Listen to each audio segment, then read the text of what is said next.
Hi everyone, today we will talk about how to fix or how to solve Twitter video quality Reddit. To know how to fix or how to solve Twitter video quality Reddit, you should just go to settings like this. We will click.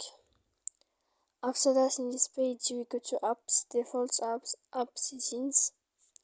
When you will see this list, you will go down to find the application of Twitter and you will enter.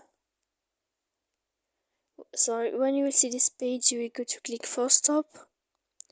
Then you will go to click storage here.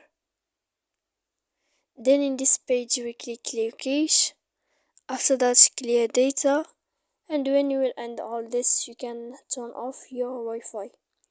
So please don't forget to support us by like and subscribe.